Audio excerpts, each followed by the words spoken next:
From the high windows of Robyn Brown's opulent Arizona mansion, morning sunlight dripped gently over the far-off mountains.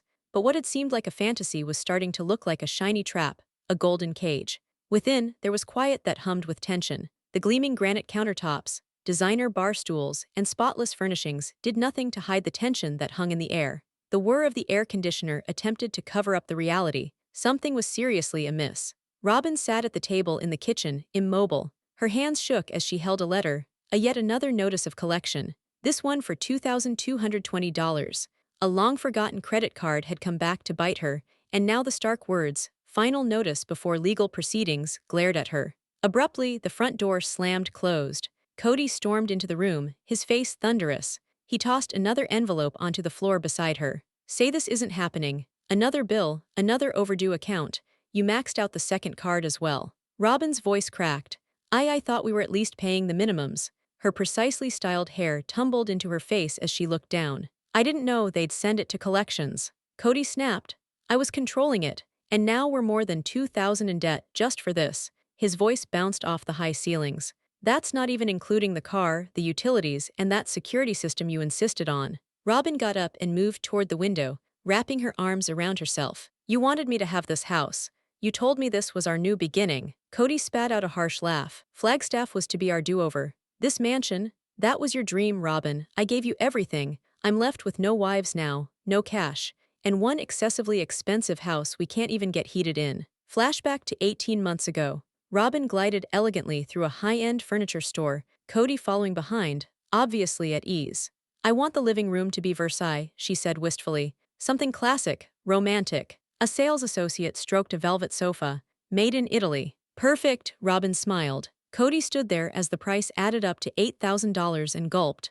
Swipe, payment cleared. The future was already looming. Present day. In the cold glare of the TLC confessional room, Kody sat by herself with arms crossed. "I left Robyn with complete access to our money," he grumbled. "She told me she wanted stability, sanctuary. I trusted her. And now, we're receiving threats for $2,200. He laughed. $2,200. That's the figure that destroyed the royal pair of Flagstaff. Cut to Robyn, who sat alone in her interview chair. Her eyes were puffy. "I just wanted peace," she spoke in a whisper. "We had been through so much. I thought having something of our own would calm everything down. I thought it was love." Days later, in the office of a bank, a well-dressed loan officer stared at them across the desk. "I'm sorry," he said flatly. "Considering your credit usage and existing delinquencies, we can't approve a hardship refinance. Your only alternatives are liquidation or Chapter 13 bankruptcy." Robyn gasped. Kody cursed under his breath. "Do you know what this is going to look like on the national news?" He snarled. The banker's expression didn't waver. Later in the day, in Meri's warm kitchen, she was standing at the stove when her phone rang. Greeting Robyn's name on the caller ID, she let out a deep breath. "Meri," Robyn's voice broke. "I need assistance. We're in financial difficulties. The house, the bills." Meri interrupted her. "I'm not a bank, Robyn. I don't owe you anything." Click, nothing. Robyn glared at the telephone as if it had wronged her. That night, at Janelle's apartment, the air was thick with laughter. She and her boys were laughing at reruns of Sister Wives when a news scroll moved across the TV screen. Kody and Robyn Brown's $2,220 debt sets off bankruptcy rumors. Janelle raised her glass in a knowing smile. And so, the crown begins to crack. Midnight, at the mansion, royalty was an illusion now. The walls were stacked with boxes. Kody was writing numbers on a yellow legal pad. Robyn huddled on the couch, knees to chest. "We'll sell the gun collection, the watches," he muttered. "And what?" she whispered. "You're going to make me sell my jewelry next." Kody's gaze narrowed. "Do you think I care anymore? Robyn, we're going to lose this house." Tears welled in her eyes. "This house was meant to be evidence that you loved me, that I was something, worth something after all of it." Kody's face tightened. "And what about me? What am I worth now?" The room fell silent. The following day, in a cramped TLC production trailer, two producers whispered to each other. "We can't keep broadcasting this fluff," one urged. "They're drowning in debt. It's a bad image." The other shrugged. "Let it fall apart on camera." Aurora entered the dining room at the Browns' residence, a receipt clutched in her hand. "Mom, did you actually spend $700 on skincare last month?" Aurora's voice sliced through the tension like a knife. Robyn stiffened, her color draining from her face. "You weren't supposed to see that," she mumbled. Kody erupted. "Are you kidding me? We're about to go bankrupt and you're spending hundreds on facial creams." Robyn sobbed uncontrollably, covering her face with her hands as Aurora watched, dazed and silent. Later that night, at Christine's home, the same headline appeared on her phone screen. She laughed.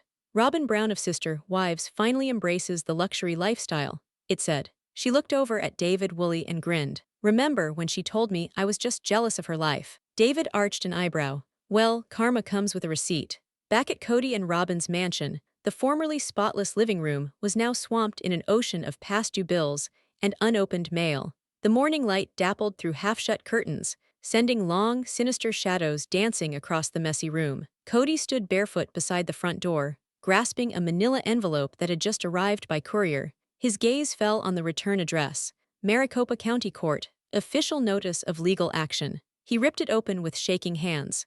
Robyn came in, still wearing her robe, her eyes swollen from yet another night without sleep. Now what? She growled. Wordlessly, Kody handed her the documents. They're suing us, he grumbled at last. Not only the $2,220, now interest and attorney fees. It's up to almost $3,000. Robyn's voice broke. I never thought it would come this far. Kody's demeanor turned icy. Robyn, we're officially in collections. Court's 2 weeks away. If we don't pay or appear, they'll garnish what we have left. He walked away, repulsed. That afternoon, in a room down the hall, Aurora sat slumped over her laptop, headphones in place. A job application website covered her screen. Target Flagstaff, AZ, seasonal cashier. She typed frantically, looking nervously down the hallway each time she heard footsteps. We were always the lucky ones, that's what Mom used to say. We had the house, the family, the future. But now, she cries every night. Dad yells that we don't even have enough gas money to leave. Her fingers rested on top of the submit application button. Then, click. I don't want to live like this anymore. That afternoon, at Meri's B&B, her phone buzzed as she updated the website on her computer. A notification flashed. Request for panel interview, public reaction to Kody and Robyn's financial collapse. Meri smiled and immediately FaceTimed Janelle. Meri, Janelle answered. They want us to speak. A live panel next week, Meri explained. On TV, Janelle asked, raising a brow. Not much needs to be said, Meri smirked. Just the facts. Janelle hesitated, and then she smiled slowly. Let's do it. It's time we discussed what actually happened to the family fortune. At the TLC office building, in a chic producer conference room, 2 top executives watched footage of Kody and Robyn's financial collapse. People are watching, said one executive, but this is risky on a legal basis. Bankruptcy, lawsuits, threats. Don't pressure them, said the other. Just propose another season. No advance money, payment only after taping. What if they say no? They won't, Christine's back. Janelle, Meri, we don't need a sinking ship to keep the show afloat. That night in the Browns' kitchen, Kody paced and Robyn cried into her hands. This can't go public, Robyn whispered. What will people think? Kody snapped out of it. It is public. Reddit's got screenshots. TikTok's analyzing our furniture bills. Then Aurora came in with her phone. I got hired at Target. Robyn whirled, shocked. What? I sent the application in. We need cash. I want to contribute. Tears streamed down Robyn's face. You don't have to. You're just a child. This is our fault. Kody chimed in. Perhaps we'd be out of here if we taught our children to live off what they earn. Aurora winced. Robyn's face grew red with rage. You have no right to shame my children for your shortcomings, she spat. Mine, Kody replied. I'm the only one who ever had an honest job. When I went broke standing in front of your empire, you got to be queen. 7 days later, a live studio show aired. Under the lights, Meri, Janelle, and 2 financial experts sat opposite a camera. The host began. Tonight on our special panel, Sister Wives goes dark in a financial direction. Robyn and Kody Brown are caught up in thousands of debt and an ongoing lawsuit.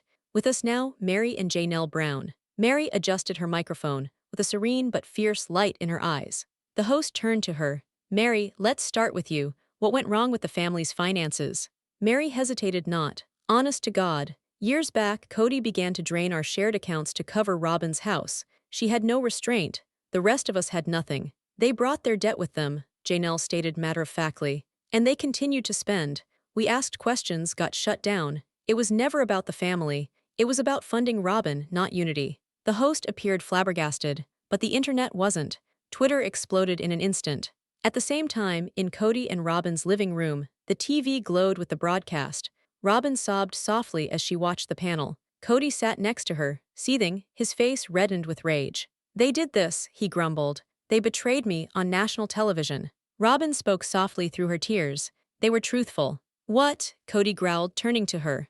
Honesty, she said again. They were honest. We used them, you used them, and now, just bills and cameras.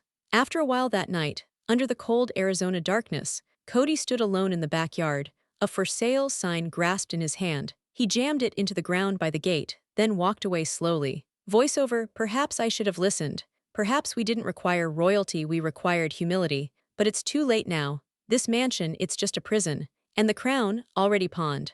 The next morning, clouds shrouded Flagstaff in a gray somberness. Robyn alone occupied the grand dining table, still set for the dinner no one ever enjoyed. Her silk robe was rumpled, mascara streaked under her weary eyes. The doorbell rang, sharp and impatient. She opened it to find a man in a gray suit. Process server, Robyn Sullivan. She froze. We've taken care of you, he said flatly, handing her an envelope before walking off. She collapsed to the floor without even opening it. The camera zoomed in on the envelope. Arizona Regional Small Business Lending Corporation. Plaintiff, Jewelry Venture Loan Default. Balance, $12,480. 2 years earlier. In a dimly lit home office, Robyn sat at her desk with candles all around. She examined drawings of rings and necklaces under a vision board marked, My Sister Wife's Closet 2, coming 2023. She clicked a pen on a calculator, then looked at a loan document. Her hand shook a bit as she signed it. Voiceover, I believed I could do something on my own. I needed to be more than Kody's final wife. I needed to show that I could provide again, that I was still valuable. But that night, Aurora walked in from her initial shift at Target, red uniform top creased, ponytail disheveled. Robyn sat impatiently on her bed. Aurora, she said gently. Don't begin, I'm tired. Aurora curtly flung her bag aside. I didn't mean for you to bear this burden, Robyn cried. I did something wrong. I wanted to give you everything. Aurora removed her shoes, producing a dry laugh. All you've given me is a home filled with stress, secrets and shouting. Now we all have to pay for your sins. Robyn flinched. You made us believe we were superior to them, that we had it all. But Christine, Janelle and Meri, at least they're free. Aurora snatched up her headphones, stormed out, and slammed the door shut. I'm so sorry, Robyn whispered in tears. The next morning, a newspaper was on the breakfast bar at Meri's B&B. Exclusive, secret business deal falls through. Robyn Brown defaults on jewelry loan. Meri's phone rang nonstop with press and producer calls. She ignored them, texting Janelle. Meri, it's disintegrating quicker than I expected. Janelle, TLC just called. They want to offer us a spin-off. No Kody, no Robyn. Meri gazed at the TV in shock. Her fingers shook a little as she wrote. Meri, let's discuss.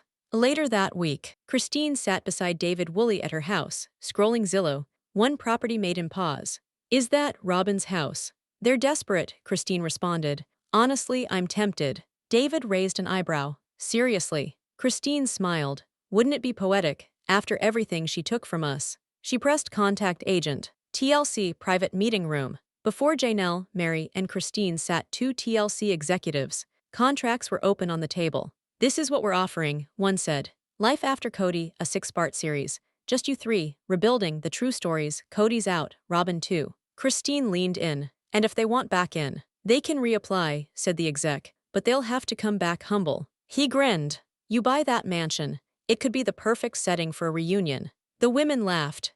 Back at the mansion.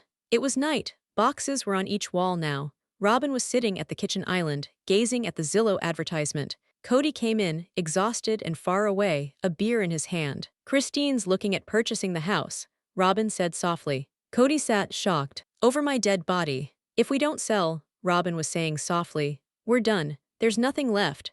The truck doesn't even have enough gas to take you to Utah to beg your sons for assistance. Kody was silent. A final scene.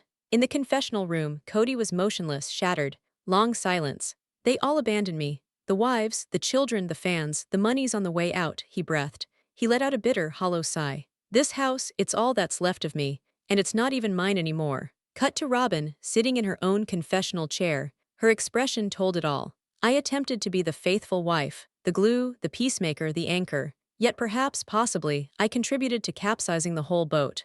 Late afternoon in Flagstaff, Kody and Robyn's mansion, the erstwhile proud Brown family home, stood bathed in golden Arizona sun, but within, the darkness hung deeper than ever. Robyn sat on the floor of the living room, fingers smudged with ink and tears after signing another batch of home sale documents. Cardboard boxes were stacked around her, tagged in haste living room decor, master closet, and miscellaneous drawers. Kody strode back and forth by the window, fixated on his phone. Kody! Yes, I know there are comparisons.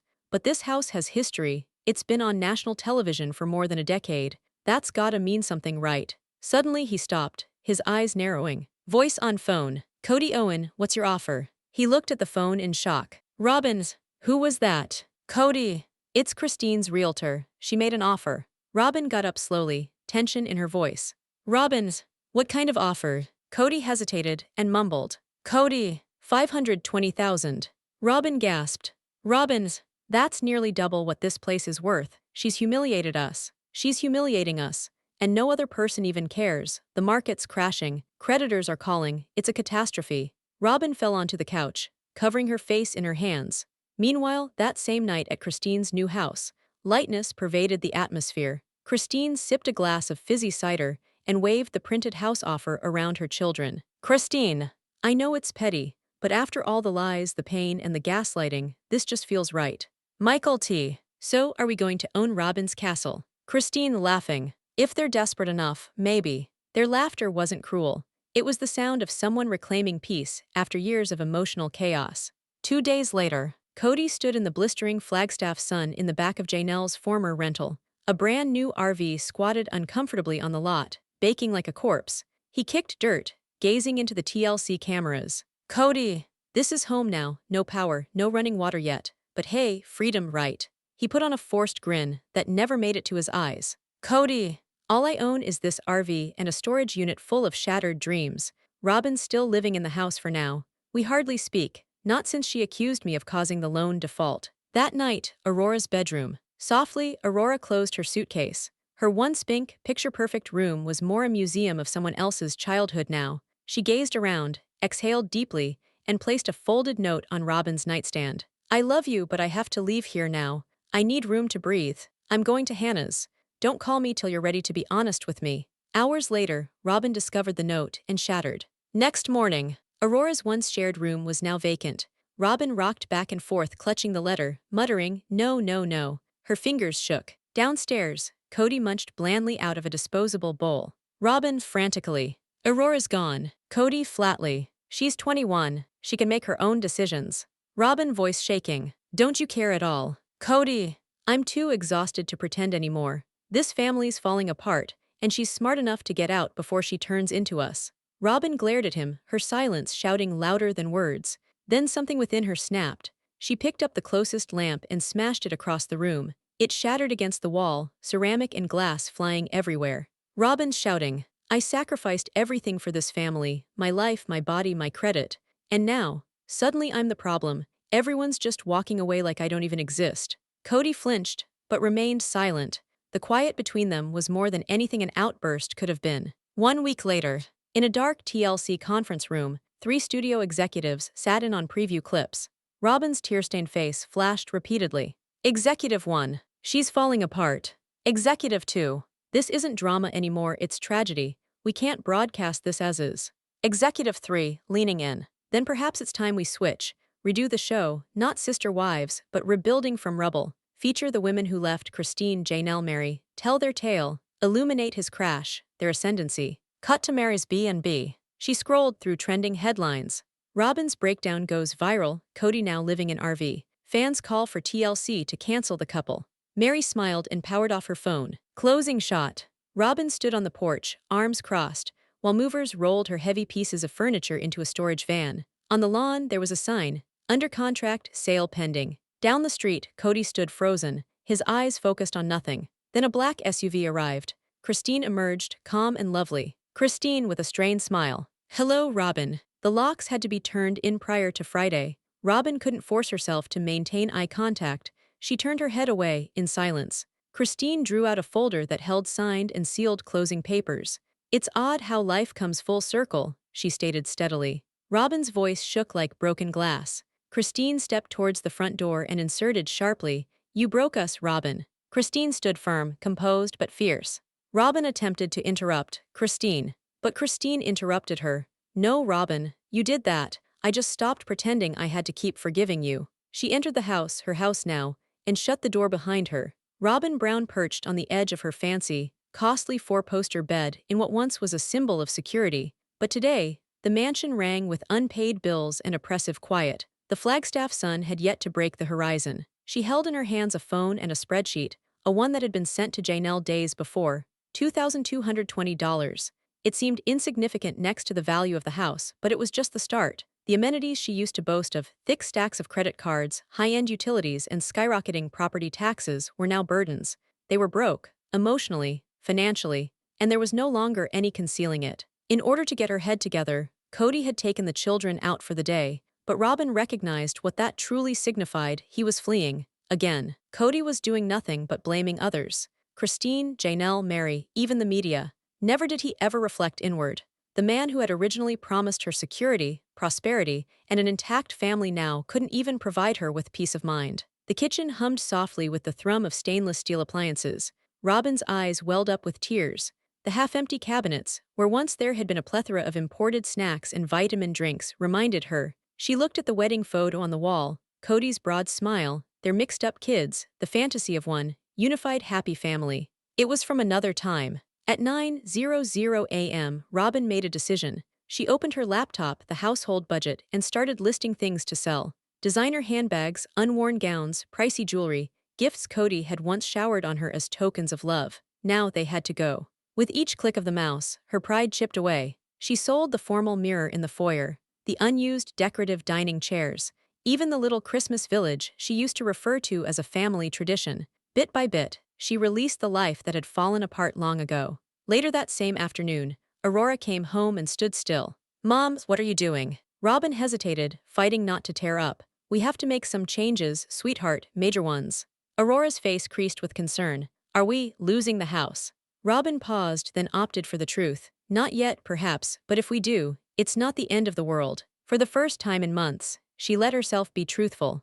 At the same time, Kody waited in his truck alone in a fast food parking lot, flipping through listings of real estate, for no purpose of purchase, but to flee. He couldn't acknowledge it, not to himself, not to anyone else. But their way of life wasn't sustainable, not even close. Meri had suggested a loan, he declined. Christine had suggested scaling back, he didn't listen. Now he sat there, bitter, adrift, burdened by resentment, and the disintegrating fantasy of control, while Robyn started to glimpse through the fissures he used to cover. At home, Robyn was notified, her first listed item sold. She gazed at the message, experiencing a bizarre blend of relief and shame. It was only the start. Then the telephone rang. Meri. The sunlight late in the day stretched long shadows in Robyn's largely vacant living room, where once it was full of exotic rugs, bright lights, and over-the-top decor. The mansion had been hollowed out. The quiet wasn't peaceful now, it was stifling. The crystal candlesticks were gone, the luxury sofas, even the antique armor she had once insisted they leave on as a family heirloom, gone. She took a hesitation. Meri. The name alone twisted her stomach. Years of tension, a fractured relationship, then radio silence. After ending her spiritual marriage to Kody, Meri had remained distant, but now she was calling. Robyn answered slowly. "Hello." Meri's voice was cool, composed. "I heard you're struggling. No sympathy, no cruelty, just facts." Robyn's face burned.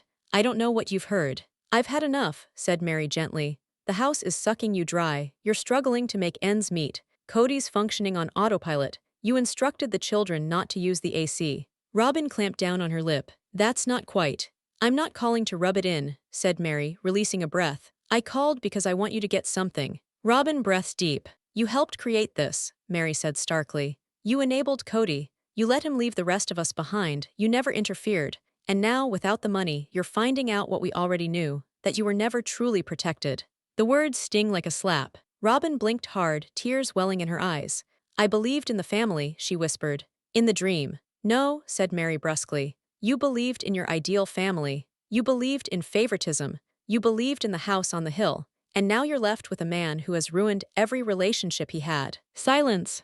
Then, with softer words, Meri went on. "Robyn, I'm not your enemy, but I'm not your savior either. Never again." That's what Meri had said, before hanging up the phone. "This is something you and Kody are going to have to handle now," she'd informed Robyn. "You'll have to find a way to extricate yourself from it, just like Janelle did, just like I did." And then the line had gone silent. Robyn sat rigid, her hands shaking as her gaze remained fixed on the screen. Across town, Kody was coming apart at the seams. Alone in a dark garage, he walked circles around himself, cursing under his breath. Unopened boxes of memorabilia surrounded him, trappings of their years making the show. This wasn't supposed to be the way it ended, he said. God didn't want this to happen. We were chosen. We had the covenant. But all that was left was a mess of clutter. In a fit of frustration, Kody slammed his fist into a nearby box, knocking over a stack of Sister Wives DVDs. His legacy now scattered across the floor. Earlier that morning he'd called Gabe, just to explain, to have someone understand. I just need you to know what I'm going through, he said. But Gabe's cold response cut deep. We all did it, you just didn't pay attention. Kody was unraveling. That night, Robyn sat at the kitchen table, its gloss lost, its centerpiece removed. When Kody arrived at last, his hair disheveled and his eyes red. We need assistance, Robyn said softly. I'm not calling Meri, Kody snapped. I'm not calling anyone, Robyn said. We need to assist ourselves. At that moment, something within Robyn changed. For the first time, she knew that there was no amount of denial, begging, or crying that would retrieve the life she had established. The support system was gone. The money was gone. The family was gone. Everything that was left was a matter of survival. And if Kody could not lead, then she would have to find out how to survive without him to show her the way. The next morning, light poured in through the half-closed blinds. The house was quiet. For once, Robyn woke up before the children. No filming crew, no stylists, no producers gearing up for a TLC shoot. She stood barefoot at the counter, clutched in her hand a cracked coffee mug, one of the only pieces left over from their old Vegas life. The quiet didn't terrify her. It steadied her. And then her phone buzzed. A warning from her former business website, My Sister Wife's Closet, appeared on the screen. Final notice. If payment isn't made, your site will be permanently deleted in 48 hours. She gazed at the notice. It had been almost 2 years since she last updated the site. She used to have ambitions to create something of her own, not be the last wife, but a brand, a name, an entrepreneur. But those hopes had been buried beneath years of denial and Kody's broken promises. With a sigh, she brushed the notification aside. Abruptly, a resounding slam was heard from down the hallway. Kody had closed the bathroom door with a bang. Then a thud. Something heavy had fallen. Robyn crept towards the sound. Kody, no reply. She pushed the door open slowly. Kody slumped against the bathtub on the cold bathroom floor, naked and disheveled. The vanity mirror overhead was cracked, shattering his reflection into jagged shards. His hands shook. His bloodshot eyes glared up at her. I don't know who I am anymore, he whispered. Robyn knelt down beside him. You're Kody, she whispered. You're still their father, you're still my husband. He shook his head. No, I'm nobody's father, not anymore.